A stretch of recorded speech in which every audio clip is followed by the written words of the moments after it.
Congress party Shri Rahul Gandhi ji.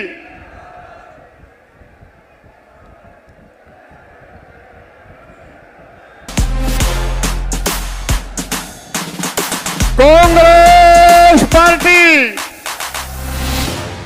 आप सबका आभार मैं निवेदन करूंगा। मंच पर जितने भी नेता हैं मंचासीन सभी अपना अपना स्थान ले लें कृपया।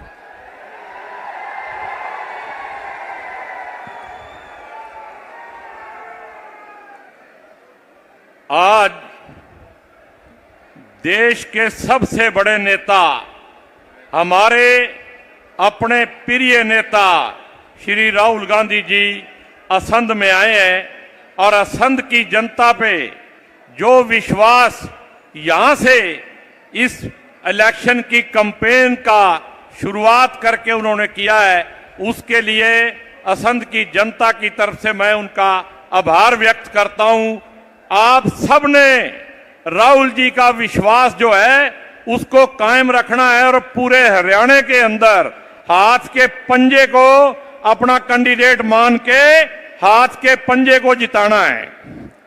और मैं आपका स्वागत करते हुए सभी सम्मानित मंच, सभी नेतागण, मैं राहुल जी एक बात आपको बताना चाहता हूं। राजीव गांधी जी के साथ मैंने काम शुरू किया था और आपके साथ जाके परवान चढ़ा है। मैंने कांग्रेस की सेवा किया, उसका आपने मुझे अवार्ड दिया है, रिवार्ड दिया है, उसके लिए भी मैं आपका धन्यवाद करता हूं और असंध की धरती पे आपका बहुत बहुत स्वागत करता हूं। असंध के लोग आज आपके प्यार में यहां खड़े हैं और पूरे हरियाणा के लोग आपके साथ चलेंगे। बहन कुमारी शैलजा जी, भूपिंदर सिंह हुड्डा जी, उदय भान जी, सभी जो नेता का नाए हैं, सभी का मैं स्वागत करता हूं। जय हिंद, जय भारत।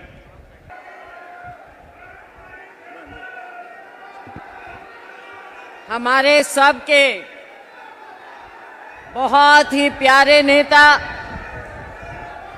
बहुत ही आदरणीय लोकसभा में नेता प्रतिपक्ष, हमारे पूर्व अध्यक्ष माननीय श्री राहुल गांधी जी, मंचासीन हमारे सभी सम्मानित नेतागण, श्री भूपिंदर सिंह हुड्डा जी, श्री उदय भान जी, श्री चौधरी बीरेंद्र सिंह जी, यहाँ से हमारे बहुत ही लोकप्रिय प्रत्याशी शमशेर सिंह गोगी जी, हमारे अन्य सभी सम्मानित मंचासीन साथीगण, मीडिया के हमारे साथी और यहाँ पर इतना बड़ा, इतना भारी जन सैलाब, मेरे सभी बहुत ही सम्मानित बुजुर्गों, मेरी बहुत ही प्यारी प्यारी बहनों और नौजवान साथियों, ज्यादा समय नहीं लूंगी। पहले भी आपके बीच में आए हैं, थोड़े दिन पहले ही गोगी जी के नामांकन पर जब आए तो आप लोगों का उस दिन उत्साह और जन समूह, ये साबित उस दिन आपने कर दिया था कि यहाँ पर एक तरफा भाई गोगी जी की जीत होने वाली। साथियों, मैं सबसे पहले हमारे आदरणीय नेता राहुल गांधी जी का स्वागत करती हूँ, इनका धन्यवाद करती हूँ जो आज इन्होंने देश में कांग्रेस पार्टी का परचम इतना ऊंचा लहरा दिया है। जो बोलते हैं ना कि बार हैज बीन रेज्ड, इतना ऊंचा कर दिया है कि आज इनके सामने कोई और नेता सामने टिक नहीं पा रहा है। और उसकी मिसाल आपने लोकसभा में देखी कि जब राहुल गांधी जी खड़े हुए बोलने के लिए, आपकी आवाज को उठाने के लिए, तो माननीय प्रधानमंत्री जी नरेंद्र मोदी जी न जाने 10 बार खड़े होकर इनके बीच में बोलने का प्रयास कर रहे थे। और जब खुद नरेंद्र मोदी जी बोलने लगे तो मेरे को लगता है 10 बार नहीं 20 बार शायद पानी पीना पड़ा होगा बीच में। कुछ कहने को नहीं है, बोलती बंद हो गई है। साथियों, आज समय आ गया है, हरियाणा से राहुल गांधी जी के दौरे का आज यहाँ असंध से आगाज हुआ है। इनका दिल की गहराइयों से मैं स्वागत करती हूँ। सभी उपस्थित सभी सम्मानित मंच और मेरे सभी सम्मानित पूजा के बुजुर्गों, नौजवान दोस्तों, मेरी सभी माताएं बहनें, काफी समय से आप इंतजार कर रहे हैं। सबसे पहले मैं धन्यवाद करना चाहूंगा और आभार प्रकट करना चाहूंगा माननीय श्री राहुल गांधी जी का। हरियाणा प्रदेश कांग्रेस कमेटी की तरफ से उनका हार्दिक अभिनंदन करता हूं, मैं उनका हार्दिक स्वागत करता हूं। आज वो हमारे बीच में हमारा मार्गदर्शन करने के लिए, हमारा उत्साह वर्धन के लिए, अपना अपील करने के लिए वोट के आए हैं। कैसे हैं आप? मूड कैसा है? नहीं, सुनाई नहीं दिया मुझे। मूड कैसा है? ये देखिए, आजकल ग्लोबलाइज दुनिया है। सारे के सारे देश हवाई जहाज से, टेक्नोलॉजी से जुड़े हुए हैं। कुछ दिन पहले मैं अमेरिका गया। अमेरिका में मेरा प्रोग्राम टेक्सास में था और किसी ने मुझे कहा कि टेक्सास में हरियाणा के युवाओं से मुझे मिलना चाहिए। पता नहीं आपने वीडियो देखा, नहीं देखा? देखा? देखा। मैं आज आपसे उस वीडियो के बारे में बोलना चाहता हूं, क्योंकि अगर आज आप हरियाणा को समझना चाहते हो तो जो भी समझना है उस वीडियो के अंदर है। सबसे पहले जब मुझे बताया गया कि हरियाणा से हजारों लोग, 15-20 हजार लोग अमेरिका गए हैं,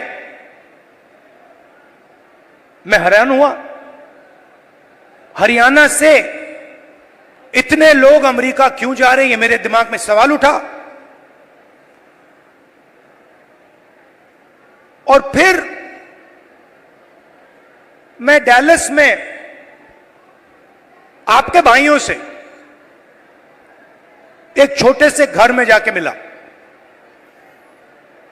मैं आपको बताना चाहता हूं, आपके भाई डैलस में एक कमरे में 15-20 लोग सोते हैं। मैंने उनसे पूछा, आप अमेरिका कैसे आए? देशों की लिस्ट दे दी। पहले हम यहां गए, टर्की गए, कजाकिस्तान गए, कजाकिस्तान से साउथ अमेरिका गए, साउथ अमेरिका से एक के बाद एक, एक के बाद एक, एक के बाद एक हम दूसरे देशों से निकले और फिर हम पनामा के जंगलों से निकलकर अमेरिका में जाए। अमेरिका में हमें रोका गया, पकड़ा गया और अब हम अमेरिका में हैं। रास्ते की कहानी बताई राहुल जी। रास्ते पे माफिया के लोगों ने एक बार नहीं अनेक बार हम सबको लूटा।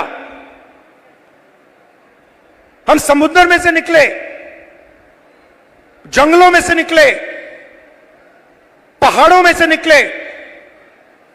हमारे भाइयों को मरते हुए हमने देखा है, जंगल में मरते हुए देखा है, गिरकर मरते हुए देखा है, अपनी आंखों से देखा है। फिर मैंने सवाल पूछा, मैंने कहा कि भैया ये जो आपने सफर किया है, आप अमीर लोग तो नहीं हो, इस सफर के लिए ट्रेन टिकट के लिए, नाव के लिए, गाड़ी के लिए आपने कितना पैसा दिया? अमेरिका में घुसने के लिए आपने कितना पैसा दिया?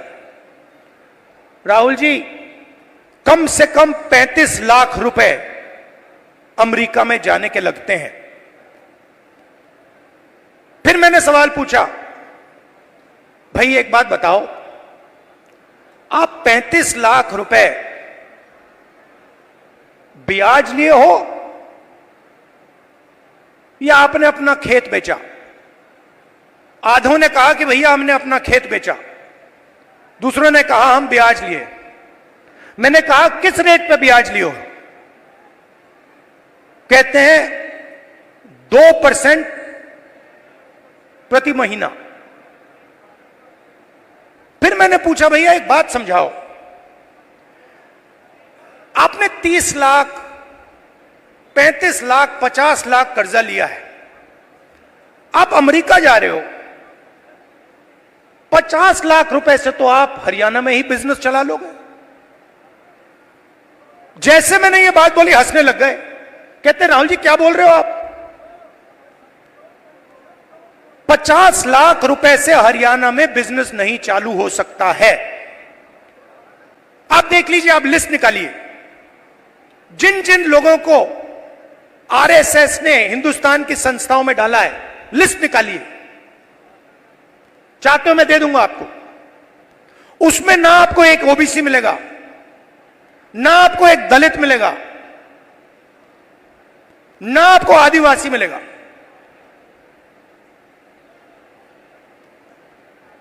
तो खोखला कर रहे हैं देश को।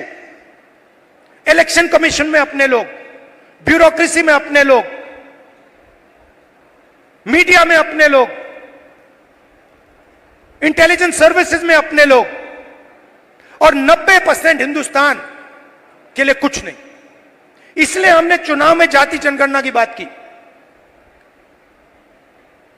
हिंदुस्तान में किसकी कितनी आबादी है यह हम जानना चाहते हैं। अब इसमें कोई गलत बात तो नहीं है। जैसे चोट लगती है, आपको पैर में चोट लगती है, डॉक्टर कहता है भैया एक्सरे कराओ, चेक कराओ।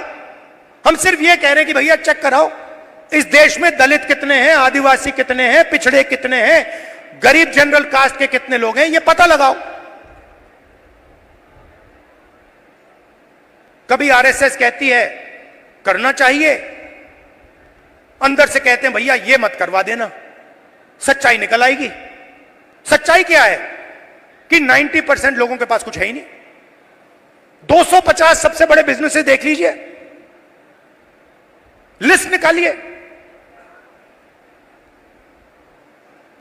उनकी मैनेजमेंट की लिस्ट निकाल लीजिए, उनके सीईओज की लिस्ट निकाल लीजिए, ओनरशिप जिसके हाथ में उनकी लिस्ट निकाल लीजिए। आपको उसमें एक ओबीसी, एक दलित, एक आदिवासी मिल जाए तो मुझे बता देना, मैं उसको अभी भी ढूंढ रहा हूं। कॉर्पोरेट इंडिया में 90% हिंदुस्तान का एक भी व्यक्ति नहीं है। गरीब जनरल कास्ट भी वहां आपको नहीं दिखेगा। सिलेक्ट लोग हैं